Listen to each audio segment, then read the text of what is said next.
Is the Canon 24 to 105mm f4 the best bang for buck lens? After all, it is essentially a kit lens that you're pretty much guaranteed to upgrade from eventually. But with a constant f4 aperture, beautiful glass elements that create beautiful images, and a decently high quality build, this lens really is a fantastic all-purpose lens.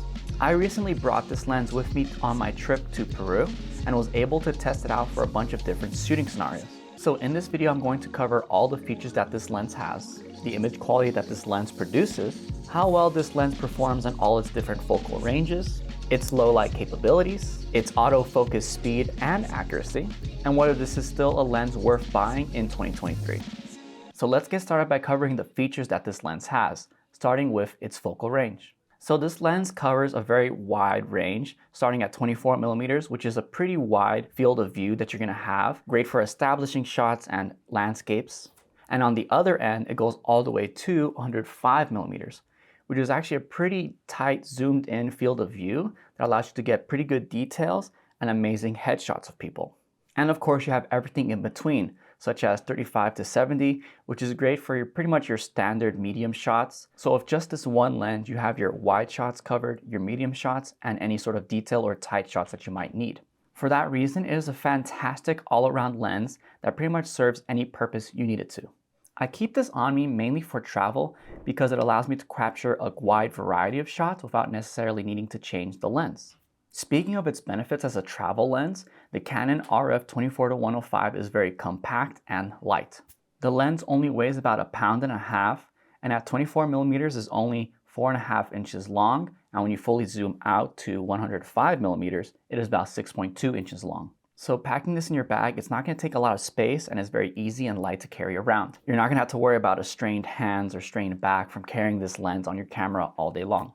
Versus something like my 28 to 70, which is over 3 pounds, it can get a little bit tiring, especially if you're wearing it around your neck, or if you have weak wrists and you're not used to holding something out like that all the time. That's one of the reasons I'm not carrying the 28 to 70 with me on travel shoots. So in that regard, this lens is a little bit easier for people than something like the 28 to 70. On the lens, you have a few dials. The first one we're going to talk about is image stabilization. So this lens allows for image stabilization up to 5 stops, meaning you actually get less shaky footage than if you had no image stabilization. At 5 stops, it's not quite as good as the 24 to 70 f2.8 or even the 28 to 70 f2, but it's more than enough for most handheld situations. One thing I've noticed is that it works best if you go in one direction at a time. So if you're panning, it's very good at countering your vertical shakes, and if you're going up and down like a tilt, it's very good at countering your horizontal shakes. The second switch on the lens turns on and off autofocus. We're going to cover the autofocus capabilities of this lens later on, but just know this switch just allows you to quickly turn it on and off. Finally, there's a switch on the other side of the lens that basically allows you to lock the lens in place. This is just to prevent lens drift, so if you're carrying it out, it's not going to just suddenly zoom out on its own, especially if you're holding it upside down. This is more of an issue if it's in your camera bag, but even then I haven't noticed much of a problem with lens drift, but I do try to turn it on as best I can just so I can keep that lens drift to a minimum for the longest time on this lens. One of the great features about this lens is that I hold an f4 throughout its whole zoom range. This is better than a variable zoom so that you can keep your exposure the same no matter what focal range you're in. And if you quickly switch from 24 to 105, you're not going to suddenly darken the image like you would on a variable lens, and instead you'll still have the same exposure, just a different field of view. At f4, you're not going to have the best bokeh like something on the 24 to 70 f2.8 or the f2 28 to 70, but the bokeh patterns you can capture are pretty pleasant. And if you get creative, if you zoom into 105 and get close to your subject, you can have great bokeh on the background. And honestly, if you're doing client work, most people aren't going to notice the difference between f4 and f2.8. I think you may notice more of a difference if you go from f4 to something like f2 or f1.4. Now, because this is an L series lens, it is made of high quality material and glass. It's definitely not as premium as something like the 24 to 70 because this one does feel like it's made more of plastic. But it does have that control ring that allows you to adjust a setting that you assign on the camera. I personally have set this to white balance control so I can quickly adjust the Kelvin temperature on the fly.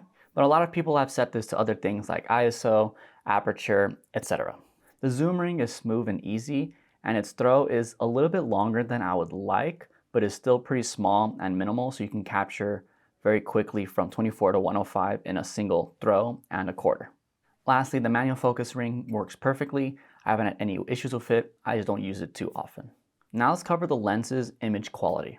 Even though this is a kit lens, at f4, this lens captures stunningly sharp images. Pretty much at the center of the frame, no matter what aperture you're at, you're getting the sharpest image possible. Even at f4 though, it does seem to soften a little bit towards the edges and has a little bit of a light chromatic aberration, but that's very easily fixed. If you use something like Lightroom, you can just simply check a box to remove that. I have found that the lens is pretty much sharpest at around f8, which works perfectly if you're going to be capturing a great depth of field, especially during landscape shots. This lens has great contrast and color rendition as well. The glass is covered in a special coating that allows for this deep contrast, and it even helps minimize ghosting and flaring from light sources that may hit the lens at a weird angle. The last thing I did notice is that there is a slight vignette around the corners of the image, no matter what focal range you're at or aperture. It's pretty minimal and doesn't mess with my videos, but as for photos, it's something you can easily correct for in post-production. Lightroom literally has a fix for it automatic. With that, let's finally talk about its autofocus performance. This lens performs fine in autofocus. I wouldn't say it's anything special. I wouldn't say it's bad. It just does its job just fine. And it seems to work the same no matter what focal range you're shooting at. So 24, it works perfectly normal, and at 105, it seems to be the same speed and accuracy. I have used it to shoot some wildlife and sort of fast action, and it hasn't been a problem for me. I would say it could be a little bit faster, and that would help a lot, but if you're using this for sports, I don't think you're gonna find that to really be a big issue. In fact, I do find that it focuses faster than the Canon RF 28-70, but that is a bigger lens and does go down to f2, so that is to be expected. So in terms of autofocus, I don't think there's anything to worry about. You're gonna absolutely love this lens and it's gonna work flawlessly. Now, when it comes to the low light performance of this lens, this is where it struggles. f4 is not good for capturing low light situations. You're limiting a lot of the light that is able to actually enter the sensor. So you will need to crank your ISO to compensate. This is where I found that the autofocus struggles the most, which is normal. Any sort of low light situation, autofocus is going to struggle, but you seem to hit that ceiling quicker on an f4 in a low light situation. Because of this, you are going to have more noise and grain in your image versus something like the 24-70, where you have an extra stop of light at f2.8. So going for those lower aperture values is definitely preferred over this lens. So if you're thinking about using this lens in any sort of low light situation, I really don't think that's a good idea. So given all of this, is the Canon RF 24-105mm f4 lens worth it in 2023? This is the most pleasant experience I've had with a lens just because of its versatility alone. I absolutely love the fact that I can carry one lens, just one.